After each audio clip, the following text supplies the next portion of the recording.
दोस्तों, जब मैंने महेश की ये कहानी सुनी, मैं सुनकर शॉक हो गया। तो चलिए कहानी को बिना देरी शुरू करते हैं।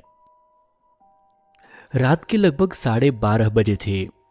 जयपुर बस स्टेशन की भीड़ धीरे धीरे कम होने लगी थी। दिन भर लोगों की आवाजों से भरा रहने वाला वही बस स्टैंड अब थका हुआ लग रहा था। कहीं चाय वालों की आखिरी आवाजें गूंज रही थी, तो कहीं सफाई कर्मचारी पानी डालकर फर्श साफ कर रहे थे। हल्की ठंडी हवा चल रही थी और आसमान में बादल जमा होने लगे थे। महेश अपनी बस के सामने खड़ा टिकट लिस्ट देख रहा था। पिछले 15 साल से वह रात में लंबा रूट चलाता था। जयपुर से अहमदाबाद का सफर उसके लिए नया नहीं था। उसने इस रास्ते की हर मोड़, हर ढाबा, हर टोल नाके को अनगिनत बार देखा था। लेकिन उस रात पता नहीं क्यों उसके मन में एक अजीब बेचैनी थी। उसका कंडक्टर रमेश बस के अंदर सीटें चेक कर रहा था। बस लगभग भर चुकी थी।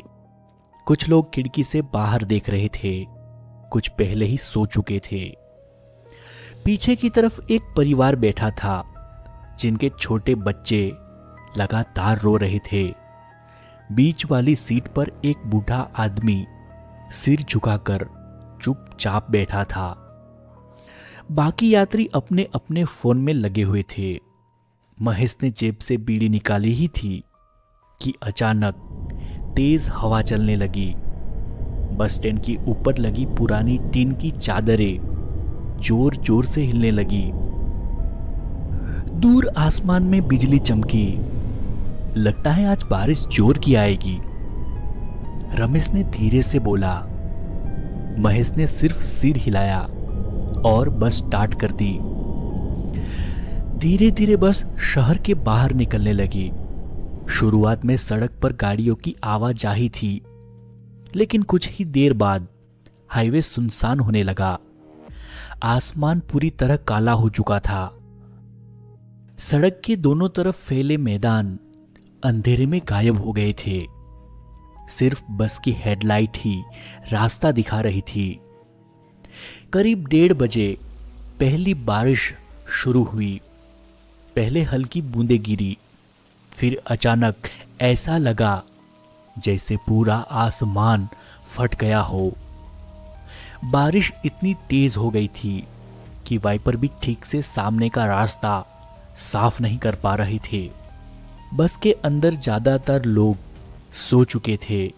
सिर्फ इंजन की भारी आवाज और बारिश की लगातार पड़ती बूंदों की ध्वनि सुनाई दे रही थी। महेश सड़क पर ध्यान लगाए हुए था। उसे ऐसे मौसम में ड्राइविंग करना बिल्कुल पसंद नहीं था। रात, बारिश और लंबा हाईवे, ये तीनों चीजें मिल जाए तो हादसा होने में देर नहीं लगती। करीब 2:35 पर बस एक लंबे सुनसान हिस्से में पहुंची। उस रास्ते पर कई किलोमीटर तक कोई ढाबा, कोई पेट्रोल पंप, यहां तक कि कोई दूसरी गाड़ी भी दिखाई नहीं दे रही थी। तभी अचानक बस की हेडलाइटों के बीच कुछ सफेद सा चमका। महेश ने आंखें सिकोड़कर आगे देखा। सड़क के किनारे एक लड़की खड़ी थी, पूरी तरह भीगी हुई। उसने सफेद सलवार सूट पहना हुआ था और हाथ में पुराना भूरा सूटकेस था। उसके लंबे बाल चेहरे पर चिपके हुए थे। वह धीरे धीरे हाथ उठाकर बस को रोकने का इशारा कर रही थी। इतनी रात में उस सुनसान जगह पर कोई लड़की अकेली कैसे हो सकती थी? महेश कुछ समझ पाता उससे पहले रमेश अचानक सीट से उठ गया। उसके चेहरे पर डर साफ दिखाई दे रहा था। बस मत रोकना, उसने धीमी आवाज में कहा। महेश ने हैरानी से उसकी तरफ देखा। क्यों? रमेश ने तुरंत जवाब नहीं दिया। वह लगातार सामने सड़क किनारे खड़ी लड़की को देख रहा था। बस आगे निकालो। उसकी आवाज अब और धीमी हो गई थी, लेकिन तब तक देर हो चुकी थी। महेश ने बस धीमी कर दी। लड़की बस के बिल्कुल पास आ चुकी थी। हेडलाइट्स की रोशनी में उसका चेहरा साफ दिखाई देने लगा। उसकी उम्र मुश्किल से 22-23 साल होगी। चेहरा बहुत पीला था, आंखों के नीचे काले निशान थे। वह कांप रही थी। बस का दरवाजा खुला। लड़की धीरे धीरे अंदर चढ़ी। पूरी बस में अचानक अजीब सी ठंड फैल गई। महेश ने तुरंत महसूस किया कि उसकी बाहों पर रोंगटे खड़े हो गए हैं। लड़की बिना कुछ बोले बस के बीच वाली खाली सीट पर जाकर बैठ गई। उसने अपना सूटकेस पैरों के पास रखा और सिर झुकाकर खिड़की की तरफ देखने लगी। रमेश लगातार उसे घूर रहा था। उसके चेहरे का रंग उड़ चुका था। महेश ने धीरे से पूछा, तू जानता है क्या इसे? रमेश ने कोई जवाब नहीं दिया, बस फिर आगे बढ़ने लगी। बारिश अब भी उतनी ही तेज थी। सड़क पर दूर दूर तक कोई रोशनी नहीं थी। करीब 10 मिनट बाद महेश ने रियर मिरर में पीछे देखा। लड़की बिल्कुल उसी तरफ बैठी थी, लेकिन अजीब बात यह थी कि उसके आसपास बैठे बाकी यात्री अब अपनी सीटें बदल चुके थे। जो आदमी उसके पास बैठा था वह अब आगे जाकर बैठ गया था। पीछे वाली औरत अपने बच्चे को गोद में लेकर दूसरी तरफ चली गई थी, जैसे सब उससे दूर रहना चाहते हो। बस के अंदर अचानक बहुत तेज बदबू फैलने लगी। गीली मिट्टी और सड़ी हुई किसी चीज से मिली जुली गंध। महेश ने नाक सिकोड़ ली। ये कैसी बदबू है? महेश ने पूछा। रमेश ने फिर कोई जवाब नहीं दिया। उसकी नजरें अब भी उसी लड़की पर टिकी हुई थी। तभी बस की ऊपर लगी छोटी टीवी स्क्रीन अपने आप चालू हो गई। स्क्रीन पर सिर्फ काला धुंधला चित्र दिख रहा था। फिर अचानक तेज खरखराहट की आवाज आने लगी। महेश ने परेशान होकर स्विच बंद कर दिया, लेकिन कुछ सेकंड बाद स्क्रीन फिर अपने आप चालू हो गई। इस बार स्क्रीन पर कुछ सेकंड के लिए सड़क का दृश्य दिखाई दिया, जैसे कोई कैमरा बाहर हाईवे रिकॉर्ड कर रहा हो। और उसी वीडियो में सड़क किनारे वही लड़की खड़ी दिखाई दी। महेश का हाथ स्टीयरिंग पर जम गया। उसने तुरंत पीछे सीट की तरफ देखा। लड़की अब भी वही बैठी थी, लेकिन स्क्रीन पर भी वही लड़की सड़क किनारे खड़ी थी। अगले ही पल स्क्रीन बंद हो गई। बस के अंदर अचानक फुसफुसाने जैसी आवाजें सुनाई देने लगी, बहुत धीमी, जैसे कई लोग एक साथ कुछ बोल रहे हो। महेश का गला सूखने लगा। ये सब क्या हो रहा है? उसने घबराकर पूछा। इस बार रमेश धीरे से बोला, मैंने कहा था ना, बस मत रुकना। महेश ने उसकी तरफ देखा। रमेश की आंखें डरी हुई थी। 5 साल पहले, वह धीमी आवाज में बोला, इसी हाईवे पर एक बस चली थी। महेश चुप रहा। बारिश की आवाज और तेज हो गई। रात का टाइम था, लगभग यही जगह थी। एक लड़की ने बस रोकी थी। ड्राइवर ने उसे अंदर बैठा लिया। रमेश बोलते बोलते रुक गया। उसने डरते हुए पीछे देखा। लड़की अब भी खिड़की की तरफ चेहरा किए बैठी थी। फिर? महेश ने पूछा। रमेश के होंठ कांपने लगे। सुबह पुलिस को वह बस मिली थी, पूरी जली हुई। महेश का दिल तेज धड़कने लगा। अंदर बैठे सारे लोग मरे हुए थे। बस के अंदर अचानक बच्चे के रोने की आवाज गूंजी, फिर तुरंत चुप्पी छा गई। महेश ने शीशे में पीछे देखा। वही छोटा बच्चा जो कुछ देर पहले रो रहा था, अब अपनी सीट पर नहीं था। उसकी मां अकेली बैठी थी, लेकिन उसे जैसे इस बात का एहसास ही नहीं था। वह खाली गोद को धीरे धीरे सहला रही थी, जैसे बच्चा अब भी उसकी गोद में हो। महेश के हाथ कांपने लगे। उसने तुरंत बस की स्पीड बढ़ा दी। उसे अब सिर्फ किसी तरह अगला टोल नाका चाहिए था, जहां लोग हो, रोशनी हो, आवाजें हो। लेकिन हाईवे खत्म होने का नाम नहीं ले रहा था। तभी अचानक बस की सारी लाइटें एक साथ बुझ गई। पूरा अंदरूनी हिस्सा अंधेरे में डूब गया।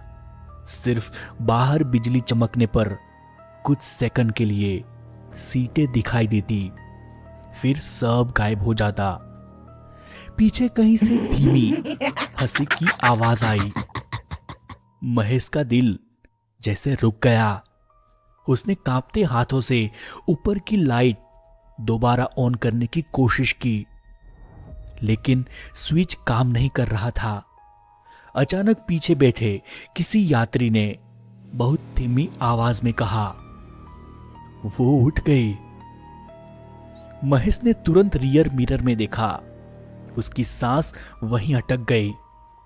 बीच वाली सीट खाली थी, लड़की वहां नहीं थी। बस के अंदर घना अंधेरा था, सिर्फ इंजन की आवाज और बारिश, और पीछे कहीं आती गीले पैरों की धीमी आवाज, जैसे कोई धीरे धीरे बस के अंदर आगे बढ़ रहा हो। महेश का पूरा शरीर ठंडा पड़ गया। फिर अचानक उसके ठीक पीछे से एक बेहद धीमी आवाज आई, महेश। महेश का पूरा शरीर सुन्न पड़ गया। उसके हाथ स्टीयरिंग पर जमे हुए थे। उसे साफ महसूस हो रहा था कि उसके ठीक पीछे कोई खड़ा है, इतना करीब कि उसकी ठंडी सांस महेश की गर्दन को छू रही थी। बस के अंदर अब भी घना अंधेरा था। सिर्फ बाहर चमकती बिजली कुछ सेकंड के लिए सब कुछ दिखाती, फिर अंधेरा सब निकल जाता। महेश ने हिम्मत करके धीरे धीरे रियर मिरर की तरफ देखा। उसकी सांस अटक गई। पीछे वही लड़की खड़ी थी।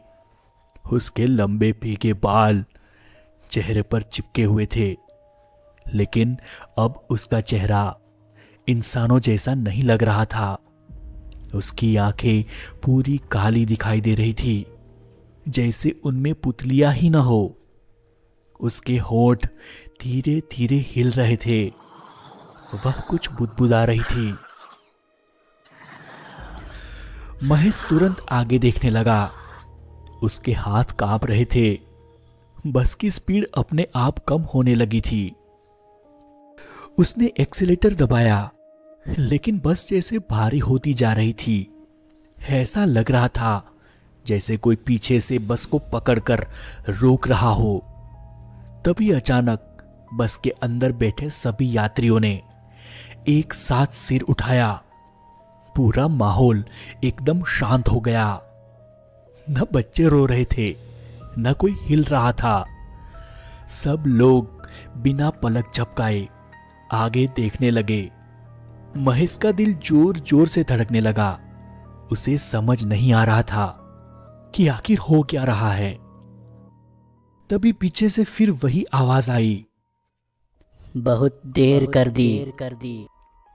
इस बार आवाज पहले से ज्यादा साफ थी।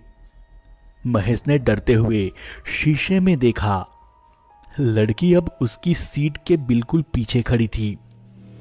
उसके कपड़ों से पानी टपक रहा था, लेकिन वो पानी काला था। धीरे धीरे फर्श पर फैलता जा रहा था। रमेश डर के मारे अपनी सीट पकड़कर बैठा था। उसके होठ लगातार कांप रहे थे। मैंने कहा था इसे मत बैठाना, वह बड़बड़ाया।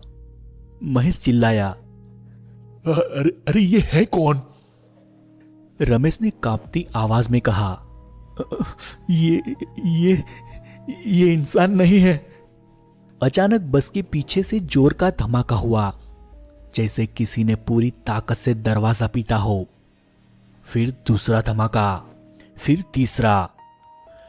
महेश ने शीशे में देखा तो उसका खून जम गया। बस की पीछे वाली खिड़कियों पर कई काले साए दिखाई दे रहे थे। बारिश के बीच धुंधले चेहरे कांच से चिपके हुए थे। जले हुए चेहरे। कुछ के आधे शरीर गायब थे, कुछ की आंखें नहीं थी। वे सब बस के अंदर घुसने की कोशिश कर रहे थे। महेश की सांसें तेज हो गई। उसने पूरी ताकत से एक्सीलेटर दबाया। इंजन जोर से गरजा, बस की स्पीड बढ़ने लगी। लेकिन तभी सड़क पर अचानक घना कोहरा फैल गया। इतना घना कि हेडलाइट की रोशनी भी उसके पार नहीं जा रही थी। महेश को अब सड़क तक दिखाई नहीं दे रही थी। तभी सामने अचानक एक पुराना टोल नाका दिखाई दिया, पूरा टूटा हुआ, अंधेरे में डूबा हुआ। उसके ऊपर लगा बोर्ड आधा जला हुआ था। महेश ने राहत की सांस ली। उसे लगा शायद वहां कोई मदद मिल जाए। बस धीरे धीरे टोल के पास पहुंची। लेकिन जैसे ही बस करीब आई, महेश का चेहरा सफेद पड़ गया। पूरा टोल नाका खाली था। चारों तरफ जले हुए निशान थे। लोहे के खंभे मुड़े हुए थे। और सबसे डरावनी बात, वहां खड़ी हर चीज आधी जली हुई थी। जैसे यहां कभी बहुत भयानक आग लगी हो। तभी अचानक बस अपने आप रुक गई। इंजन बंद हो गया। पूरी बस खामोश हो गई। बारिश भी जैसे अचानक थम गई थी। अब सिर्फ दूर कहीं बिजली गरजने की आवाजें आ रही थी। महेश ने दोबारा बस स्टार्ट करने की कोशिश की, लेकिन इंजन बिल्कुल बंद पड़ा था। तभी पीछे बैठे यात्रियों में हलचल शुरू हुई। धीरे धीरे सभी लोग अपनी सीटों से उठने लगे। महेश ने पीछे देखा और उसका खून जम गया। बस में बैठे सारे लोग अब इंसान नहीं लग रहे थे। किसी का चेहरा जला हुआ था, किसी की गर्दन टेढ़ी लग रही थी, किसी की आंखों की जगह सिर्फ काला गड्ढा था। पीछे बैठा बूढ़ा आदमी अब बिना आंखों के मुस्कुरा रहा था। जिस औरत की गोद में बच्चा था, उसकी गोद पूरी खाली थी, लेकिन वो अब भी उसे झुला रही थी। महेश की सांसें रुकने लगी। रमेश सीट पकड़कर रोने लगा। ये वही लोग हैं। उसकी आवाज टूट रही थी। महेश को अब सब समझ आने लगा था। 5 साल पहले जो बस चली थी, उसमें बैठे लोग शायद कभी गए ही नहीं। तभी वही लड़की धीरे धीरे आगे बढ़ी। अब उसके बाल चेहरे से हट चुके थे। उसका चेहरा पूरी तरह जला हुआ था। त्वचा जगह जगह से पिघली हुई दिखाई दे रही थी, लेकिन उसकी आंखें अब भी पूरी काली थी। वह महेश के बिल्कुल सामने आकर रुक गई। कुछ सेकंड तक सिर्फ उसे घूरती रही, फिर धीरे से बोली, उस रात भी ड्राइवर ने यही गलती की थी। महेश कुछ बोल नहीं पाया। उसकी आवाज गले में अटक गई। लड़की ने धीरे धीरे अपना हाथ उठाया और सामने विंडशील्ड की तरफ इशारा किया। महेश ने कांपते हुए आगे देखा। उसका दिल जैसे वहीं रुक गया। सड़क पर ठीक सामने एक चली हुई बस खड़ी थी, पूरी काली, टूटी हुई, और उसकी खिड़कियों के अंदर कई चेहरे दिखाई दे रहे थे। वे सब बस के अंदर से महेश को देख रहे थे। अचानक उन सभी ने एक साथ मुस्कुराना शुरू किया। महेश ने पागलों की तरह बस स्टार्ट करने की कोशिश की। एक बार, 2 बार, 3 बार, फिर अचानक इंजन अपने आप चालू हो गया। बस जोर से कांपी। महेश ने बिना 1 सेकंड गवाए एक्सीलेटर दबा दिया। बस तेजी से आगे भागने लगी। पीछे से चीखों की आवाजें आने लगी, इतनी भयानक कि महेश के कान सुन्न पड़ गए। रियर मिरर में उसने देखा पीछे बैठे सारे जले हुए लोग अपनी सीटों से उठ चुके थे। वे धीरे धीरे उसकी तरफ बढ़ रहे थे। उनके मुंह खुले हुए थे, जैसे वे सब एक साथ चिल्ला रहे हो। लड़की अब भी वही खड़ी थी, लेकिन इस बार उसके चेहरे पर हल्की मुस्कान थी। बस पूरी स्पीड में हाईवे पर दौड़ रही थी। महेश सिर्फ आगे देख रहा था। उसकी आंखों में डर साफ दिखाई दे रहा था। तभी अचानक सामने सड़क खत्म हो गई। महेश की आंखें फैल गई। आगे टूटा हुआ पुल था। उसने तुरंत ब्रेक दबाया, लेकिन बहुत देर हो चुकी थी। बस फिसल चुकी थी। अगले ही पल पूरी बस जोरदार आवाज के साथ नीचे खाई में गिर गई। चारों तरफ चीखें गूंज उठी। फिर सब कुछ अंधेरे में डूब गया। सुबह जब पुलिस वहां पहुंची तो खाई में एक बुरी तरह टूटी हुई बस पड़ी थी। अंदर हर तरफ जले हुए निशान थे, लेकिन सबसे अजीब बात यह थी कि बस में किसी यात्री की लाश नहीं मिली। सिर्फ ड्राइवर महेश की लाश मिली, जो अपनी सीट पर बैठा था। उसकी आंखें पूरी खुली हुई थी। चेहरे पर ऐसा डर था जैसे उसने मरने से पहले कुछ बहुत भयानक देखा हो। उस हादसे के बाद आज तक लोग कहते हैं कि बरसात वाली रातों में उस हाईवे पर एक पुरानी बस दिखाई देती है। उसके अंदर भीगे हुए यात्री बैठे होते हैं और सड़क किनारे एक लड़की हाथ देकर बस रोकने की कोशिश करती है। तो चलिए दोस्तों, आज की कहानी हम यहीं पर समाप्त करते हैं। और आपको कहानी कैसी लगी हमें कमेंट में ज़रूर बताइए।